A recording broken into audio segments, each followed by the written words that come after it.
Hi friends आमी सोमाज cooking चैनेले आपनादेर सबाइके स्वागत। आज आमी आपनादेर मात्र 6टा मेरी बिस्कुट दिए बानिये देखाबो दारुण स्वादेर मालाई कुल्फी। आपनारा हयतो भाबछेन बिस्कुट दिए तैरी मालाई कुल्फी आबार खेते केमन लागबे, किन्तु एकबार हलेओ आपनारा जोदि एई कुल्फी बाड़ीते तैरी करे खेये देखें विश्वास करुन स्वाद भूलते पारबेन ना, खेते एतई टेस्टी हय। आर एई कुल्फी तैरी करते खूब एकटा बेशी उपकरण लागे ना, बाड़ीते थाका मात्र कयेकटी उपकरण दिएई एई कुल्फी आपनारा खूब सहजेई बानिये निते पारबेन। चलुन ताहले एखन एई बिस्कुट दिए तैरी मालाई कुल्फी रेसिपिटी देखे निन। भिडियोटी भालो लागले लाइक ओ शेयर करार अनुरोध रइलो। आर बाड़ीते तैरी करले आमाके कमेंटे अवश्यई जानाबेन आपनादेर रेसिपिटी केमन लेगेछे। कुल्फी तैरी करार जोन्नो प्रथमे आमी एखाने नियेछि 6टा मेरी बिस्कुट। मेरी बिस्कुटगुलो एखन आमी छोटो टुकरो करे नेब। अनेक समय बाड़ीते मेरी बिस्कुट नरम हये गेले आमरा ना खेये सेगुलो फेले रेखे दिई। सेई नरम हये जाওয়া बिस्कुट दिएও आपनारा एई कुल्फिटा तैरी करे निते पारेन। एरपर ग्यास अन करे आमी कड़ाई बसिए नियेछि आर कड़ाइर मধ্যে दिए देब चिनी। आमी एखाने हाफ काप चिनी निচ্ছি। आपनारा जे परिमाणे मिष्टि करते चान कुल्फिटा सेई अनुपाते एखाने चिनिटा व्यवहार करबेन।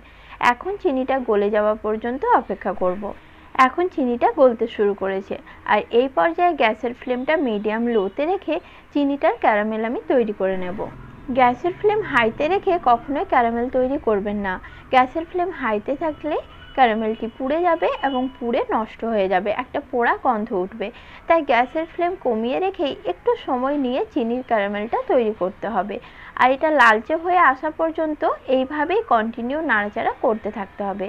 দেখুন কয়েক মিনিটের মধ্যেই চিনির ক্যারামেল আমার তৈরি হয়ে গেছে আর এর মধ্যে খুব সুন্দর একটা লালচে রং এসেছে। এখন এখানে আমি 1 কাপ জল অ্যাড করে দিলাম। আর জলটা দেওয়ার সময় একটু সাবধানে দেবেন, কারণ এটা উল্টো দিকে ছিটিয়ে আসে। তাই গ্যাসের ফ্লেম কমিয়ে আস্তে আস্তে জলটা দিয়ে দিলাম। তারপর কন্টিনিউ আবারও নাড়াচাড়া করতে থাকতে হবে। যখন দেখবেন চিনির ক্যারামেল ও জলটা খুব সুন্দরভাবে মিশে গেছে তখন এখানে টুকরো করে রাখা মেরি বিস্কুটগুলো আমি দিয়ে দিলাম। তারপর বিস্কুটগুলো কন্টিনিউ নাড়াচাড়া করতে থাকবো। গ্যাসের ফ্লেমটা মিডিয়ামে করে দেব। যতক্ষণ না বিস্কুটগুলো সুন্দরভাবে গলে জলের সঙ্গে মিশে যাচ্ছে আর একটা ঘন মিশ্রণ তৈরি হচ্ছে ততক্ষণ এটা কন্টিনিউ এইভাবেই নাড়াচাড়া করে রান্না করে নিতে হবে। আর কয়েক মিনিট পর দেখাচ্ছি, দেখুন এখন বিস্কুটটা খুব সুন্দরভাবে গলে জলের সঙ্গে মিশে ঘন হয়ে গেছে। ঠিক সেই পর্যায়ে আমি এখানে 1 কাপ দিয়ে দিলাম ঘন দুধ আর দিয়ে দিলাম হাফ চামচ এলাচের গুঁড়ো। এরপর সব কিছু একসঙ্গে কন্টিনিউ নাড়াচাড়া করতে থাকবো। এইভাবে নাড়াচাড়া করে মিশ্রণটা 2 থেকে 3 মিনিটের জন্য আমি রান্না করে নেব। গ্যাসের ফ্লেম মিডিয়ামে রাখবো। 3 মিনিট পর গ্যাসটা অফ করে মিশ্রণটি আমি পুরোপুরি ঠান্ডা করে নেব। মিশ্রণটা এখন আমার পুরোপুরি ঠান্ডা হয়ে গেছে আর মিশ্রণটা আগের থেকে অনেকটাই ঘন হয়ে গেছে। এখন আমি সাইডের অংশগুলো ভালোভাবে খুন্তির সাহায্যে এইভাবে মিশিয়ে নিলাম।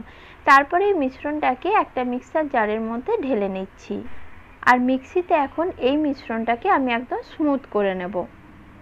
আর দেখুন একটা স্মুথ মিশ্রণ আমার তৈরি হয়ে গেছে।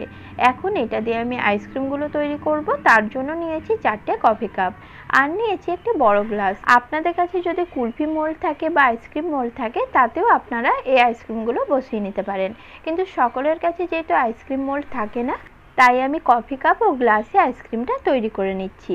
আর এই কফি কাপগুলো মার্কেটে আপনারা খুব সহজেই পেয়ে যাবেন। প্রতিটা কাপের মধ্যে মিশ্রণ আমি ঢেলে নিয়েছি। এবার আমি ছোট ছোট সিলভার পেপার আগে থেকে কেটে রেখেছিলাম সেগুলো দিয়ে কাপের মুখগুলো ভালোভাবে আটকে বন্ধ করে দিলাম।